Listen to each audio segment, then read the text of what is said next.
आई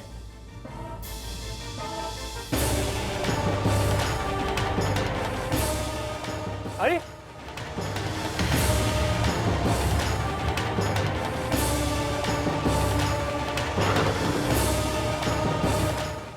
आई आई आई आंखें खोल आई आई। डॉक्टर साहब, सब कुछ ठीक तो है ना? हाँ मानव, सब ठीक है। बस थोड़ी सी कमजोरी है। शायद कई दिनों से ये ठीक से खाना नहीं खाती हैं, जिसकी वजह से ये बेहोश हो गई हैं।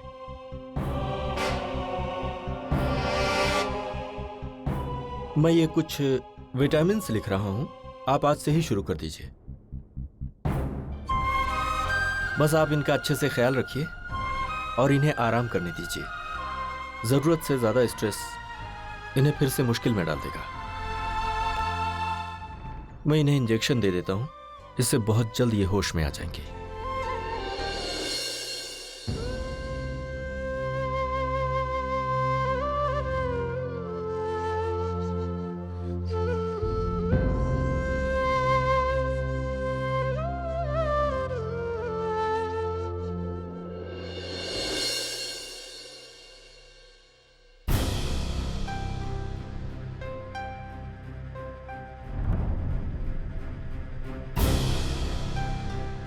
ये क्या है? चीनी और नमक एक ही डिब्बे में?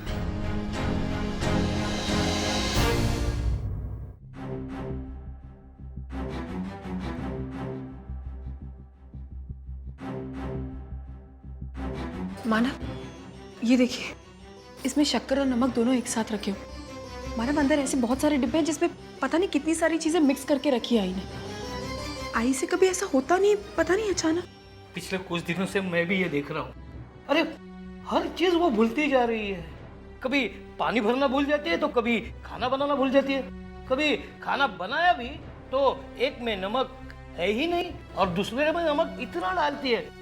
पता नहीं मुझे क्या हो गया उसे। मानो मुझे लगता है बात बहुत सीरियस हो गई। ये जो कुछ भी इतने टाइम से हमारे बीच में हो रहा है ना, कहीं उसका असर तो नहीं है? मुमकिन है। बाबा, आप प्लीज आई का ध्यान रखिए। उनको प्रॉपर रेस्ट की जरूरत है और एकदम वक्त पे दवाई दीजिए।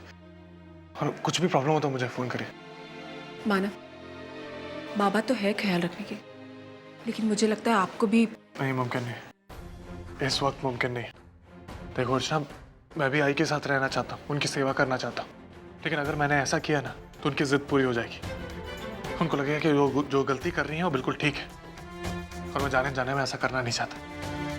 मैं इस बार अगर इस घर में आना चाहता हूँ तो हमेशा के लिए आना चाहता हूँ, और इस मसले का ऐसा तोड़ निकालना चाहता हूँ कि मसला हमेशा के लिए खत्म हो जाए।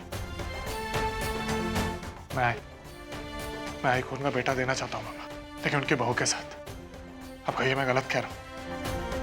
नहीं मानो, तू ठीक कह रहा है। यही रास्ता है उसे सुधारने का, वरना वो किसी की सुनती ही नहीं है। सुनेगी बाबा, अब सुनेगी। मेरी बात ध्यान से सुने। उनका बिल्कुल अच्छे से ख्याल रखिए, और कोई भी प्रॉब्लम हो तो मुझे फोन करिए। सिर्फ एक फोन कॉल दूर हूं मैं। सब कुछ ठीक हो जाएगा बाबा। चलिए अर्चना। मानव, अंदर थोड़ा सा काम बाकी है, मैं वो कर लेती हूँ।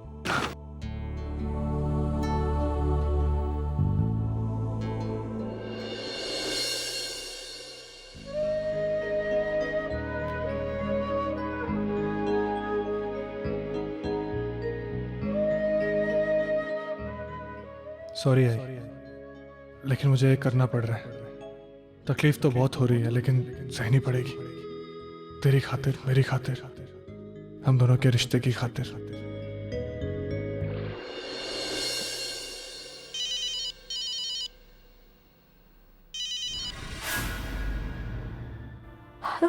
हेलो माधुरी,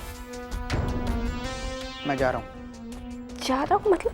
ये तो मैं भी नहीं जानता, बस इतना जानता हूँ कि मैं अब इस देश में नहीं रह सकता।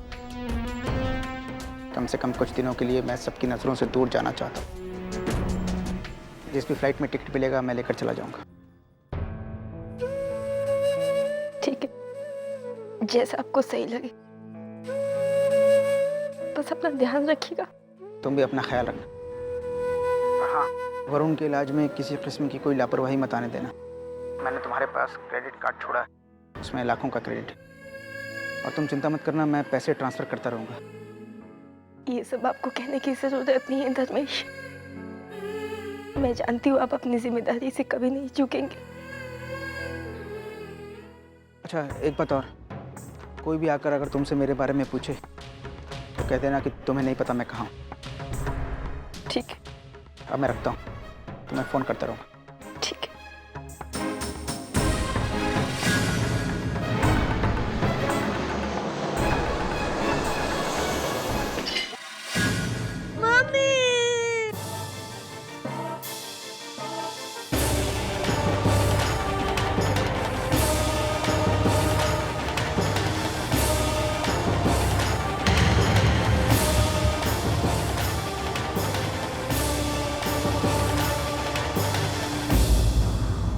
मानव, आप निकलिए, मैं थोड़ी देर में घर आ जाऊंगी।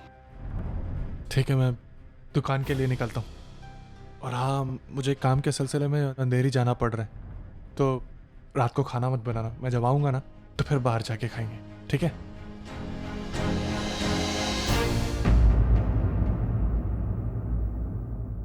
कुछ भी नहीं हुआ, स्ट्रॉन्ग बच्चा है ना। ये लो।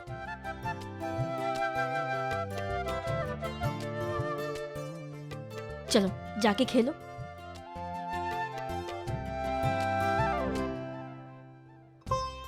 चले वहां बैठते हैं। अब वैशाली कैसी है? कैसी होगी वो? बिल्कुल भी अच्छी नहीं। माधुरी, जिस लड़की ने ये सोचा था कि वो अपनी पूरी जिंदगी धर्मेश के साथ बिताएगी, और आज उसे ये पता चलता है कि उसके इस रिश्ते का कोई वजूद ही नहीं है। वजूद मतलब? मैं कुछ समझी नहीं। वजूद मतलब ये है माधुरी कि धर्मेश ने वैशु के साथ शादी तो की, लेकिन वो शादी मानी नहीं जाएगी, क्योंकि कानूनी तौर से वो शादीशुदा नहीं है। धर्मेश की पहली पत्नी तुम हो। एक तरह से देखा जाए तो ये रिश्ता झूठा है और कुछ नहीं। तो अब आगे का क्या सोचा है वैशाली ने? अभी तक तो किसी ने कुछ भी नहीं सोचा है, क्या करना है, कैसे करना है। लेकिन वैशु जानती है कि उसे क्या करना है। बहुत समझदार लड़की है। उसने अपना मंगलसूत्र भी निकाल दिया।